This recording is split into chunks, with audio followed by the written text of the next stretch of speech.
మిత్రులు అడుగుతున్నారు, అంగం గట్టిపడాలంటే వయాగ్రా తీసుకోవడం కంపల్సరీ కాదు. మిలియన్స్ ఆఫ్ ఇయర్స్ నుంచి ప్రపంచంలో ఉన్నటువంటి మిలియన్స్ ఆఫ్ మెన్ అందరూ వయాగ్రా తీసుకోరు. వయాగ్రా లేకుండానే సంసారం చేస్తున్నారు. ఈ మధ్య కాలంలోనే వయాగ్రా అనేది ఇంట్రడ్యూస్ అయింది. మహా అయితే 20-25 ఏళ్ళు అయి ఉంటుంది. మరి అంతకుముందు అందరూ సంసారాలు చేయలేదా?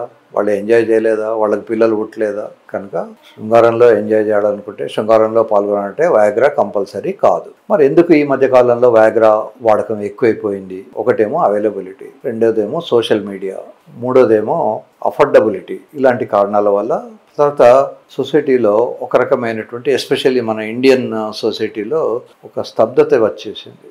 ఎక్సర్సైజ్ చేయడము, రన్నింగ్ చేయడము, స్ట్రాంగ్గా ఉండాలన్న కాన్సెప్ట్ చాలా తక్కువ మందికి, మగ పిల్లలకు ఉంటుంది. ఎక్కువ వరకు పెద్ద పొట్ట పెంచేసుకొని చిన్న వయసు నుంచే ఫ్యాటీగా తయారైపోయి వాడికి ఫిజికల్గా ఇన్యాక్టివ్గా ఉండి అప్పుడు వాళ్లకు వయాగ్రా వేసుకుంటే కానీ శృంగారంలో పాల్గొనలేని పరిస్థితి వస్తుంది. అన్ఫార్చునేట్లీ మన తెలుగు రాష్ట్రాలలో మనకు చైతన్య, నారాయణ లాంటి కొన్ని ఇన్స్టిట్యూట్స్ ఉన్నాయి.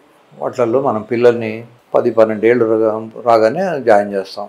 Ramayya pre Ramaiah coaching, Ramaiah coaching, వీళ్ళంతా ఐఐటీలు చేస్తారని మనం ఇలా కొన్ని లక్షల మందిని ఈ ఐఐటి కోచింగ్ కోసమని 7th క్లాస్ నుంచో 8th క్లాస్ నుంచో పంపిస్తుంటాం. అందులో చాలా కొద్ది మంది మాత్రమే ఐఐటికి సెలెక్ట్ అవుతారు. మరి మిగతా వాళ్ళందరూ ఏమిటి?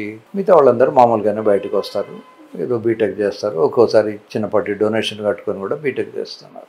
ఐఐటికి జాయిన్ అయిన వాళ్ళు 10-12 మంది ఉంటే కొన్ని వేల మంది ఐఐటి దొరకని వాళ్ళే ఉంటున్నారు. కానీ వీళ్ళ చైల్డ్హుడ్ అంతా కూడా ఇట్లాంటి కోచింగ్ సెంటర్స్ తినేస్తున్నాయి. వాళ్ళు చిన్నప్పటి నుంచి ఆడుకోనియరు. ఆడుకుంటే అలసిపోయి నిద్రపోతాడని వాళ్ళు రోజుకు 16 గంటలు 18 గంటలు అలా చదివిస్తూనే ఉంటారు. అన్ని గంటలు కదలకుండా కుర్చీలో కూర్చొని చదువుకోవడం వల్ల వాళ్లకు కొన్ని నెలలు, కొన్ని సంవత్సరాలు ఆ లైఫ్కి అలవాటైపోయి వాళ్ళు బొద్దుగా, లావుగా, ఏ మాత్రం చిన్నపాటి ఫిజికల్ యాక్టివిటీ లేకుండా తయారవుతారు.